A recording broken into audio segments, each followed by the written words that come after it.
everyone, today I have a composition tips video for you at a portrait photo shoot. So I'm going to show you what goes through my mind to get the photos I need. I'm going to show you what works, what doesn't work, and you can apply all these tips to your own photography to help improve your work and take better portraits. So let's get started. This is a lesson that took me a while to learn. So I started this shoot hoping to get a nice backlit shot, but the light was too harsh and I didn't pick the right location to make it work. I tried a few different things like stepping back, getting in closer, switching to a horizontal shot, but nothing really came together. So I decided to move on, and I'm really glad I did because later in the shoot, I ended up getting the backlit shot I was looking for. So the takeaway here is that if something's not working, it's fine to let it go and come back to it later.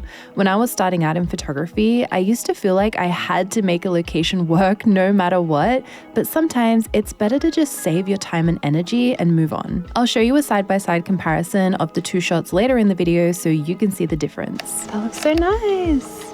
I'll get in a little closer as well. I decided to go completely the opposite way with lighting, and we are instead starting off with some harsh lit photos. Since it's autumn, I find the sun tends to be a bit softer this time of year, especially compared to summer. So even though it's not quite golden hour while we're taking these photos, you can still get away with this kind of lighting where it looks really flattering for portraits.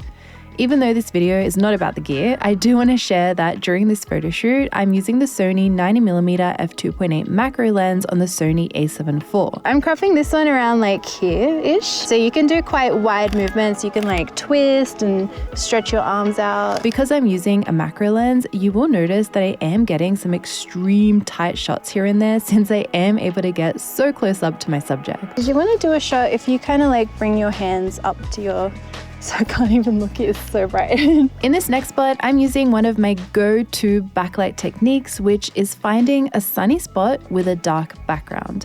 So here we have this huge hedge and the sun is popping up behind it, lighting Maya from behind and giving our portrait a nice room light, helping the subject really pop in the frame.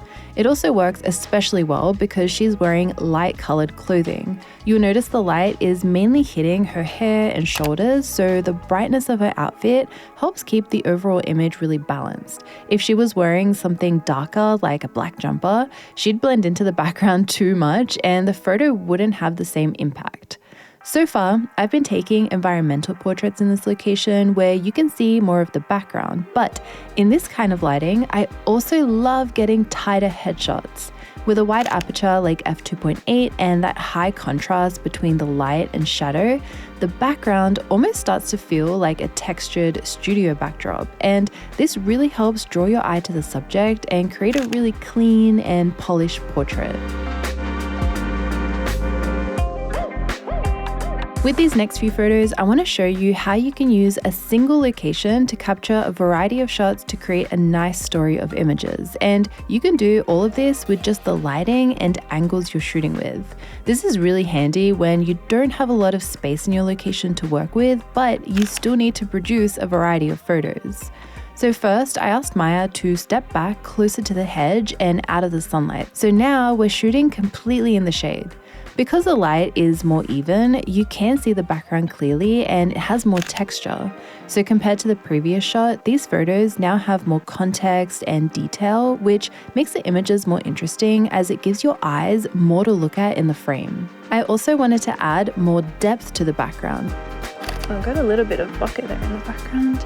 So shooting directly against the hedge felt a little flat after a few images, so I moved to Maya's left to be able to capture some bokeh and create even more interest in the background. I also really like here how we are adding lighter tones to the background too. It again helps to add that airy and lighter feel for the photos.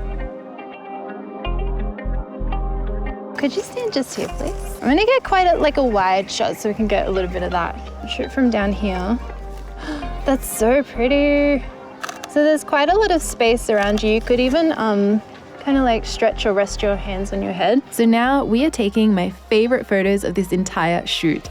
These are the dreamy backlit photos I was envisioning of creating at the beginning of our session. So it took a bit of patience, waiting for the sun to drop lower and finding the right location to make it all work. And this is where that first lesson pays off. Instead of spending time taking photos in a spot that just isn't working, now you have extra time to take photos in a location that you really love. So because we have such a beautiful autumn location and stunning lighting, I am making the most of it and shooting with compositions that have a lot of negative space. Shooting with a long lens like an 85, 90mm or 135mm is perfect for this kind of look. Telephoto lenses compress your scene, bringing the background closer to your subject and creating a super dreamy look like this. If you're curious about how different focal lengths affects portraits and backgrounds, I actually have an entire video series comparing lenses, and I'll link the full playlist for you down below. When I come across a scene like this where everything is just working so well together, I try to make the most of it. So my aim is to capture a few different compositions in this one spot. I started off with wide, horizontal, and vertical shots, so now I need some close-ups. Something to keep an eye out for in your portraits where you have a lot of bokeh like this are the light spots in the background. When your background is brighter than your subject, the photo looks unbalanced and then the subject doesn't pop. It's like the bright parts are almost fighting for attention against your subject, which you don't want with portrait photography. When it comes to portraits, you always want the lighting, composition, and posing to direct your eyes to the person's face.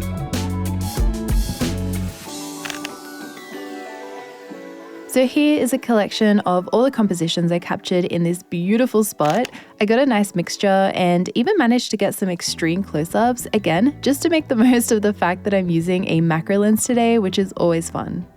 For the final shot of the day, I wanted to include one more simple background to help tie the whole shoot together. I came across this little housing complex thing and I really liked the soft beige tones, but to be honest, that was about all that was working for us here.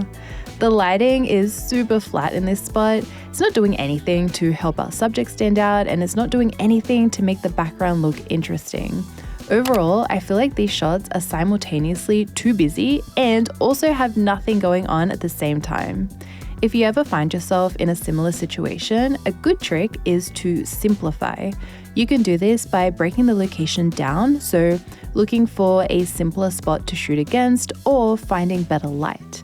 What made this final shot work better is I placed Maya in front of a plain wall, which made us stand out straight away. But more importantly, the lighting is much more flattering. Unlike the earlier photo, in this shot, the ambient light is hitting her face directly, lighting it up really nicely so her eyes are more visible and her skin is glowing. So overall, the portrait looks really flattering.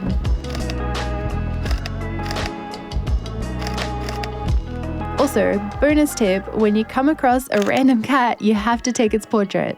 That is all I have for today's composition tips. Let me know which one was your favorite one down in the comments, and let me know if you want to see more videos like this as well, because I can definitely make more at future photo shoots. But as always, thank you so much for watching. I make new videos every single week, so I'll see you all next time. Bye.